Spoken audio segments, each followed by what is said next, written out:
je cena uspeha? Danes se bom o tem pogovarjala z Marcelom Žmavčičem, avtorjem knjige Skrivnosti in pasti trajnega uspeha in dolgoletnim direktorjem, upokojenim direktorjem podjetja Kremen. Marcel je podjetje vodil skoraj 3 desetletja, njegova nova predavanja pa odpirajo zelo iskren pogled na vodenje. Ne govorijo o teoriji, ampak o izkušnji. Marcel, lepo pozdravljeni, dobrodošli. Ja, lep pozdrav. Večkrat ste omenili, da je vodenje pot, ki te najprej razgali in šele potem zgradi. In to je zelo močna misel, pa mogoče nam date majčkeno vpogleda v to, kaj ste mislili s tem in na kakšen način vodenje človeka dejansko najprej razgali. Ja, ko govorimo o vodenju, pogosto slišimo velike besede, ne? To je vizija, strategija, moč, odločnost. Resnica je sicer veliko bolj preprosta, pa tudi veliko bolj boleča, ne? Ko sem prvič stopil v vodenje, sem mislil, da lahko hitro nadoknadil manjkajoče znanje. V bistvu jaz znanja o vodenju nisem imel, ker sem prej delal na razvoju, tako da v bistvu sem bil porinjen v to vlogo brez ustreznega znanja in napotkov, oziroma napotki, ki so bili itak več ali manj neuporabni, ker so bili podobni, kot sem si tudi sam mislil. Jaz sem normalno opazoval določene vodje, sem mislil, kako delajo, o čem razmišljajo in tako naprej. Poslušal sem tudi druge ljudi, ko so isto si dovolili, da pač opazujejo in kritizirajo, v glavnem bolj kritizirajo, kako bi sami boljš naredili. Ampak sem videl, da v resnici nič od tega ni uporabno. V bistvu, ko se ti zaveš enkrat, da si ti odgovoren za vse odločitve in seveda za posledice, ki bojo potem prišle na podlagi teh odločitev, je to preklemansko drugačno, ne vem, kako naj drugače rečem. Pa tudi mi smo se takrat kar naenkrat znašli v kapitalizmu, iz socializma smo naredili prehod, brez da bi nas kdo kakorkoli podučil o tem. Knjig enostavno takrat na slovenskem trgu, vsaj v slovenščini, ni bilo ustreznih, da bi se lahko iz knjig kaj naučil. V bistvu sem se kar naenkrat počutil, da sem gol in bos, čisto po domače povedano. No, zato sem rekel, da te na nek način to vodenje razgali, ker ti dejansko vse maske, ki jih praktično vsi nosimo neke maske, in ti naenkrat pač padejo vse dol, razgali tvoje motive, strahove, tvoje slepe pege, ki jih imaš. In v bistvu te prisili, da se soočiš sam s sabo, ne. Šele potem se lahko soočiš z drugimi tudi.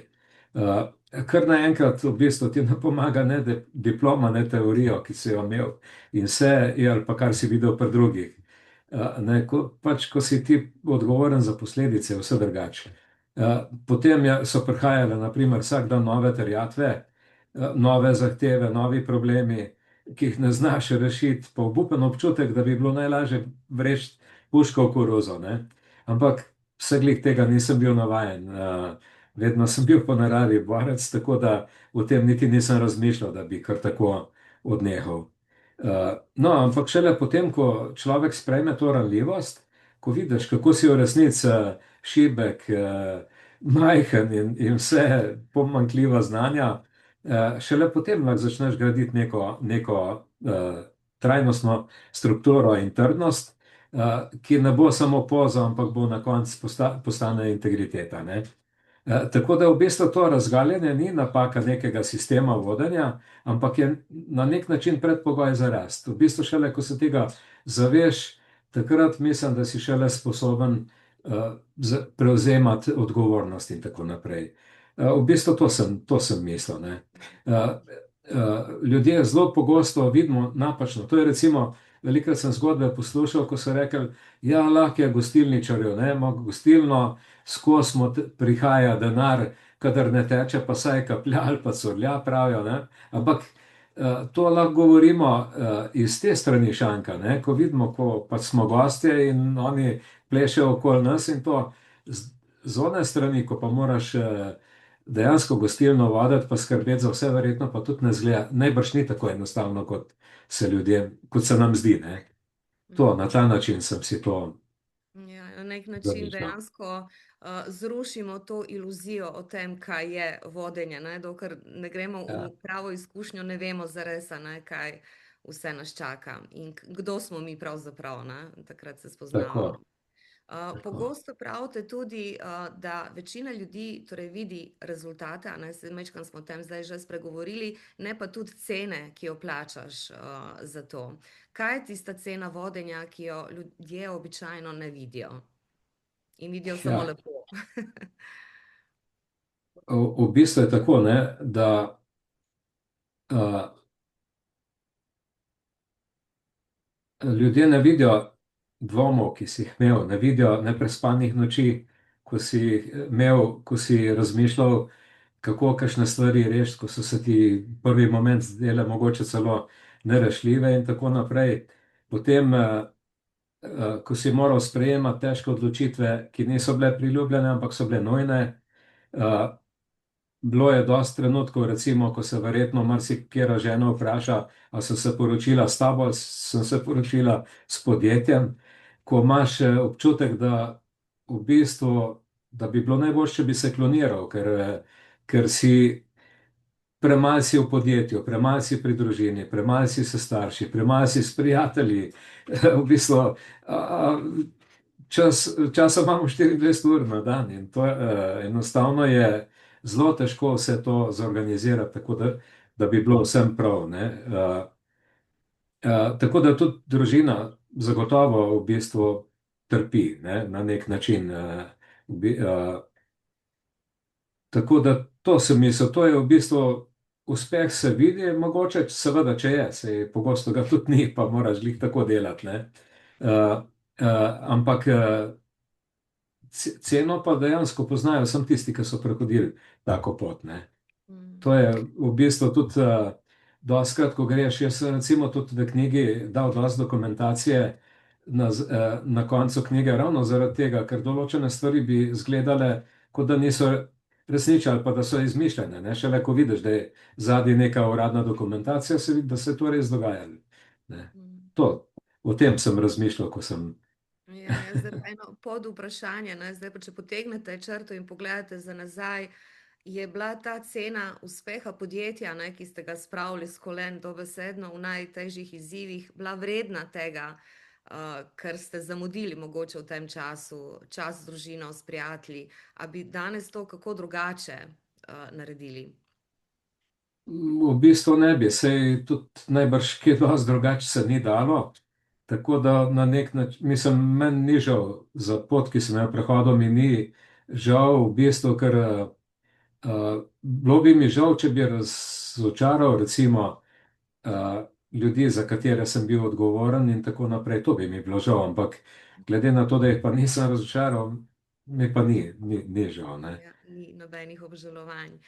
Okay, Ne. na začetku svoje poti ste mislili, da je vodenje znanje, da je vodenje odločanje in tudi moč.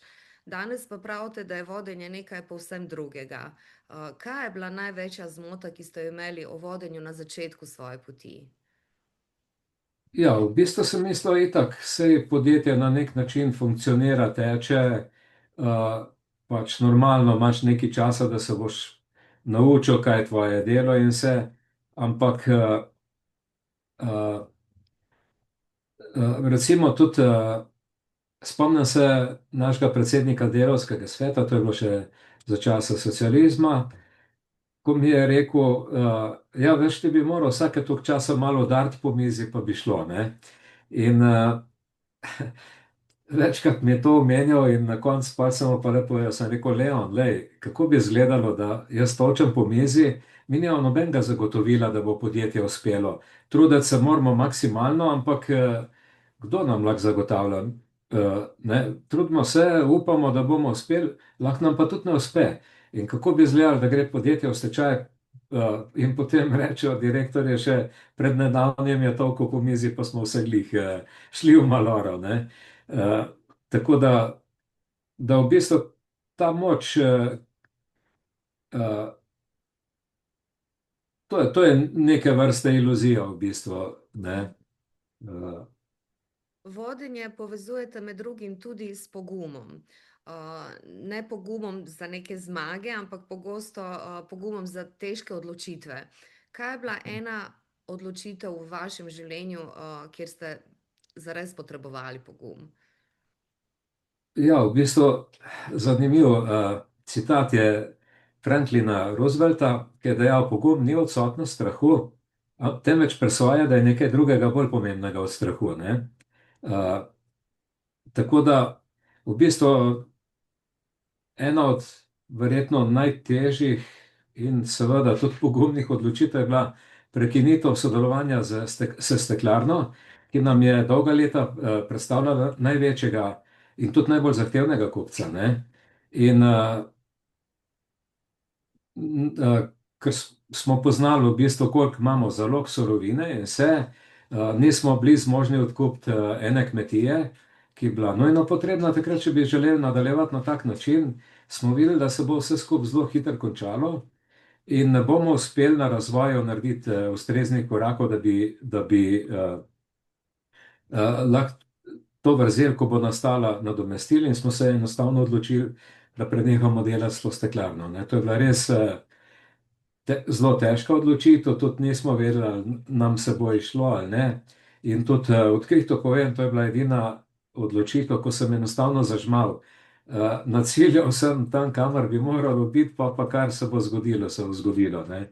To je bilo res, res težka. Tudi prejel sem ogromno očitkov, recimo znotraj podjetja in vse, ampak jaz nisem videl druge poti. Na dolgi rok se nam dejansko ne bi šlo, ne. Vse čas je potem pokazal, da je bila odločitev prava in da je bil tudi najbrž skoraj zadnji čas za tako odločitev. Če bi še sam malo nadaljeval, bi se zgodilo podobno, kot se je zgodilo našim konkurentom, ki so bili tudi dobavitelj steklarni, sam za obarvano steklo. Oni so imeli malo slab surovino kot mi in enostavno, ker ni, enostavno so čez noč praktično niso investirali v razvoj, niso odkupovali zemljišč, niso raziskovali pravočasno in jim je surovine zmanjkalo in so praktično bankrotirali. Čez noč so šli v konkurs, ne. Tako da mi smo to naredili, je pa res težko. Veste, to je podobno, kot enkrat se spomnim, sem peljal ravno v to steklarno, sem bil zadolžen za prevoz.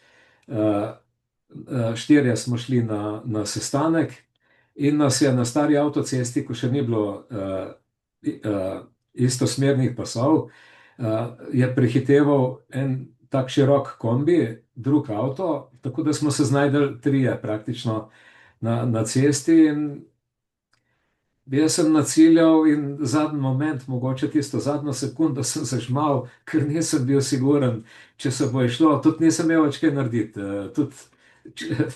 In na srečo se je šlo, ne. Podobno sem naredil tukaj, ne. Odločitev je bilo treba sprejeti, da je težka, ne gotova, ampak na koncu smo imeli srečo, pa se je šlo. Vodenje zahteva tudi potrpežljivost in vztrajnost. V današnjem času pa smo zelo navajeni hitrih rezultatov. Kaj vas je vaša pot naučila o potrpežljivosti? Ja, v bistvu je na nek način bi rekel, da je vodenje maraton. Sigurno ni šprint, ker če si izgubil, mislim, če si zmagal eno tekmo, to še nič ne pomeni, ne. Ti moraš praktično skozi, je treba pa niti ne zmagovati, no, ampak zdržati pa preživeti in tako naprej, to sem mislil. Je pa res, ne, da če delaš v rudarstvu, kot sem je delal jaz, se dosti hitro naučiš, da v bistvu hitri rezultati pomenijo vsem hitrejše izčrpavanje surovine, kar sem že prej omenil, zakaj smo morali prekiniti sodelovanje. Tako da dolgoročno razmišljanje v rudarstvu je edina pot, ki je pravilna, ne. Recimo, če povem, jaz sem bil recimo zadolžen, ko sem prišel na razvoj podjetja, za razvoj ognjevarnih materialov, ki so zelo upadli v bistvu. Pač določene stvari so bile, konkurenca je bila tudi iz tujine zelo močna in vse. In potem smo vlagali v to dejavnost. Če, ko smo investirali, recimo, če bi nek ekonomist to pogledal, bi rekel, da smo nori v bistvu. Ker pri tako nizkih količinah, ko smo jih prodajali in vse, investicije so bile pa kar zahtevne, sploh za nas, ko smo bili dejansko zelo tanki z denarjem. Uh, uh, ampak ni bilo kaj, mislim, mi smo toliko verjeli, tudi sam sem toliko verjel v ta program, da ima priložnost. Uh, da smo pač to naredili, tudi nismo to na veliki zvon oglašali, takrat smo bili v bistvu še sami, nismo bili ulasninjeni in tako naprej, tako da saj z te strani ni bilo nekih hudih pritiskov, ampak to nam je v bistvu potem, brez tega ne bi dosegli preboja, ne. Potem, ko smo na kvaliteti teh izdelkov napredovali, smo recimo dosegli rekord v 280 let stari nemški livarni. To nas je postavilo na dobro pozicijo potem za pospeševanje prodaje. Tako da, ko sem prišel v podjetje, recimo, ko sem odšel iz podjetja, smo na tem programu naredili za 58krat, je bila prodaja večja kot takrat, ko sem prišel v podjetje, ne. Ampak se pravim, vmes so bili koraki, ki so bili zelo, je bilo res potrebno vztrajnost in potrpežljivost, pa tudi vere v to, kar delamo, da smo na dobri poti, ne. To. V ciklu predavanj, ki ste jih pripravili in zasnovali za podjetja in podjetnike, govorite tudi o začetku vodenja kot o trenutku, ko je bilo vodenje strah, ne pa moč. Zakaj tako menite oziroma kako ste šli pravzaprav skozi to transformacijo iz strahu v moč? Ja, mislim, ta strah je verjetno povezan tudi z mojo takratno mladostjo. Še nisem imel 33 let, bil sem popolnoma brez izkušenj vodenja. Verjetno je ta strah, govorim o strahu, ki je prisoten prvič, ko začneš voditi, recimo, ko ne veš, kaj to sploh je in tako naprej. Uh, uh, Kako, na primer, te ne bi bilo strah, če recimo je čez nekaj dni bi morale biti izplačane plače, pa tudi če polovica denarja ni na žiroračunu, recimo, ne. Po hodnikih se že omenja štrajk. Potem šofer Petrola, pa ne samo enkrat, te kliče, da mu ne dajo goriva, ker smo bili preveč dolžni. Potem na dvorišče se pripelje k transformatorju avto elektroslužbe, da bojo odklopili elektriko, ker nismo plačali. Ne. Z veseljem bi vse to poplačali, ampak enostavno niso imeli kje vzeti, ni bilo denarja. Torej, strah tudi zaradi moje neizkušenosti in tudi zaradi situacije, v kateri smo se našli, ko je pač Jugoslavija razpadla, je bila izguba trga 59% in vse to so bile pa pač posledice, o čemer zdaj govorim. Hkrati pa konkurenca, ko mi čaka, da propadeš, da firma propade, da bojo prevzeli tvojo pozicijo, ne. Pa konkurenca je bila takrat precej močnejša od nas, ne. Tako da nas je bilo res. Tako da to je v bistvu strah je nek naraven proces, ker vodenje enostavno pomeni izpostavljenost, ne. Transformacija pa potem šele pride, ko ugotoviš, da strah ni znak, da nisi pripravljen, ampak da stopaš v neke pomembne vode, ki imajo nek cilj pred sabo in tako naprej. Tukaj pa zelo prav pride ravno ta potrpežljivost in vztrajnost, o kateri so prej Ja, govorili. tudi, ja. Tudi. Dotaknete se v vaših predavanjih tudi občutkov krivice, ki jih vodja včasih nosi, čeprav niso njegovi. Na kaj točno ste mislili in kako se vodja nauči soočati s takšnimi situacijami? Vse to pač prevzel, ko sem začel voditi podjetje. Nisem bil kriv, da smo bili investicijsko toliko podhranjeni, recimo. Ne? Ampak potem sem normalno, ko sem prevzel vodenje podjetja, sem prevzel tudi krivdo za vse to. Čeprav se nisem čutil krivga, ne? Tako da to je v bistvu breme, ki ga lahko nošaš sem, če znaš ločiti med odgovornostjo pa med krivdo, ne? Odgovoren sem bil, kriv pa nisem bil. To sem mislil, Mm, da to krivdo ne smeš internalizirati, ne. mm, Je pa res, ne, da če ne bi poznal avtogenega treninga, transcendentalne meditacije, hipnoterapije, dvomim, da bi sploh zmogel vse to, ne. To so bili pripomočki, s katerim sem si ves čas pomagal, da sem preživel. mm. Ena meni zelo zanimivih tem v vaših predavanjih je tudi samota vodenja. Ja, samota, uh, to je v bistvu tudi na nek način tudi naravni del vodenja.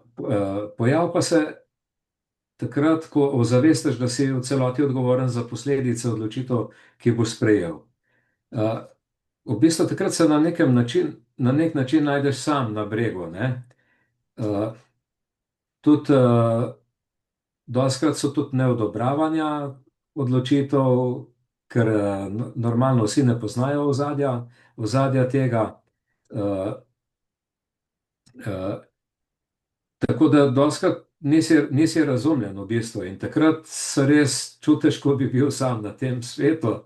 Zelo tako en težki občutek, ampak je pa ta samota v bistvu pa spoznaš, da ni tvoj sovražnik. Je na nek način prostor, kjer se šele rodi neka jasnost v bistvu, ne. Šele potem, ko ti odvržeš vse, ne vem, šume in tako naprej, lahko pretehtaš scenarije, predvideš na nek način posledice, pa tudi sprejmeš odločitev brez teh zunanjih pritiskov, ne. Tako da to je, to je ta cena jasnosti. Jasnost je pa tudi na nek način tvoj dar, da potem sploh se pravilno odločaš, ne.